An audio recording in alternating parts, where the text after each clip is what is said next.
Welcome, ladies and gentlemen. Thank you so much for your great support always. I'm so grateful for your continued support to this channel. Thank you so much, ladies and gentlemen. Now, as I speak, I'm telling you there's a trouble in paradise. As William Ruto rushed to UAE, United Arab Emirates, and reason being is that China decided to cut their infrastructure funding to William Ruto's project, so-called SGR. And so William Ruto decided to rush and go seek help from the United Arab Emirates. Hapo ndio William Ruto alikuwa jana na hata leo.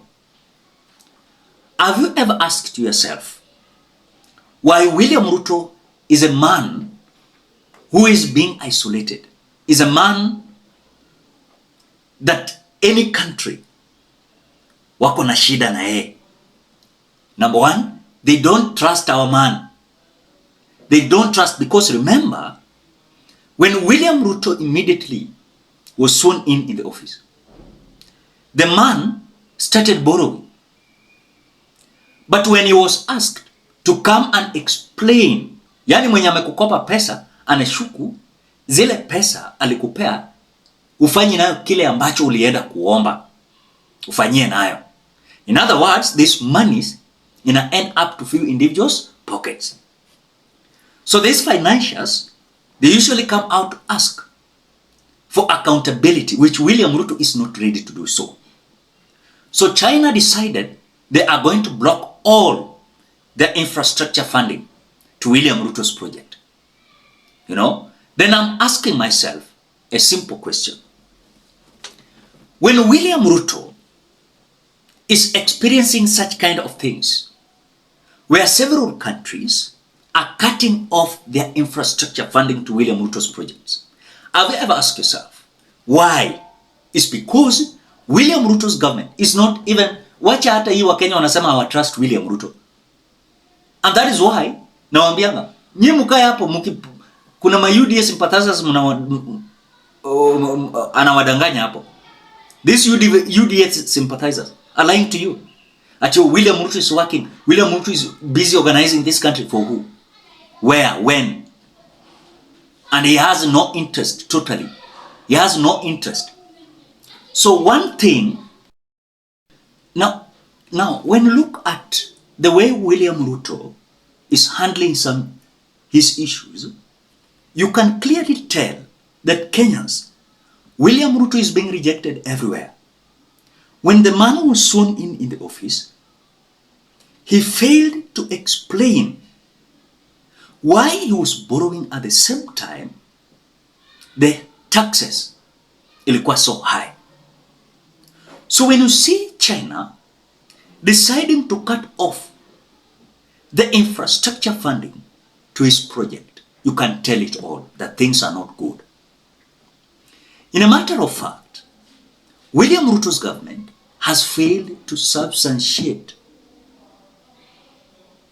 what he has done with the money he has borrowed and what he has done with the money he has raised in terms of taxes.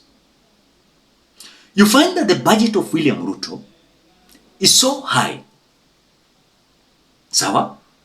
On the same note, the deficit there is like a saucer.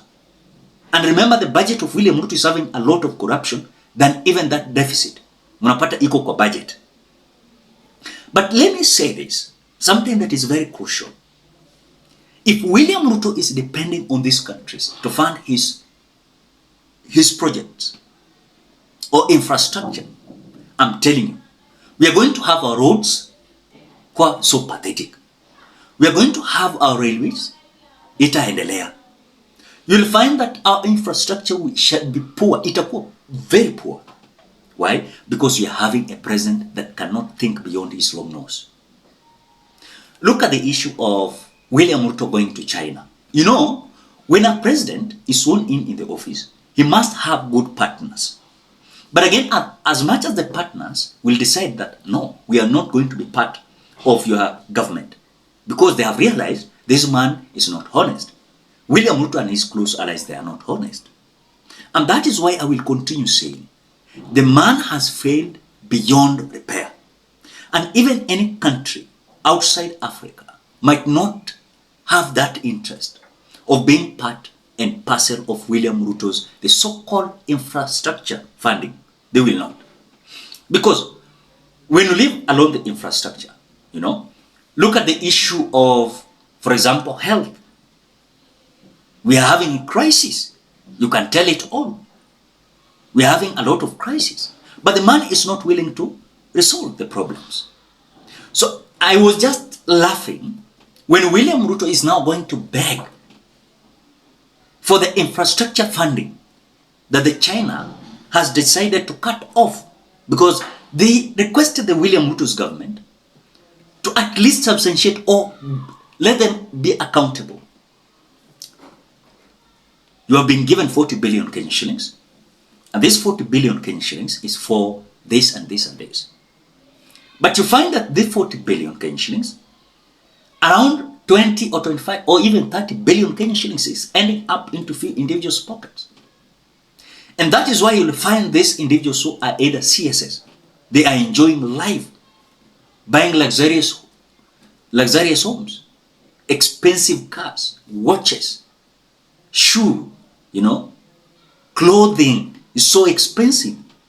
Why? Because they don't have any interest about the people.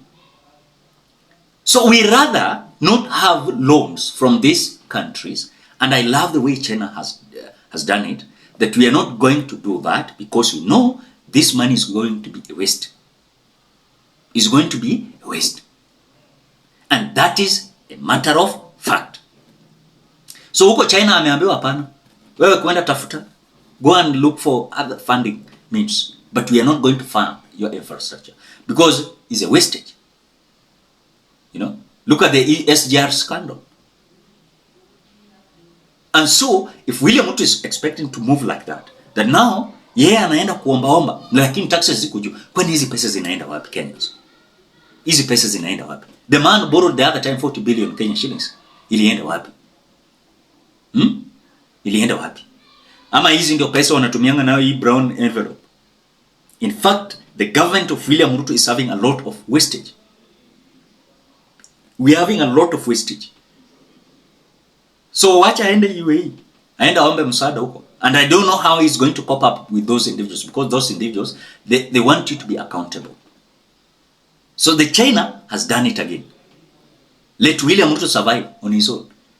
Hata wamesema they're not going to fund this SGR. They're not going to fund it. And that is why William Ruto amekimbia wapi? UAE. Ladies and gentlemen, I don't want to go past that. What do you think? Drop your opinion at the comment section below. Otherwise, thank you so much because of your great support. Please consider subscribing, liking, commenting, and sharing this video. Bye bye till you meet in another video.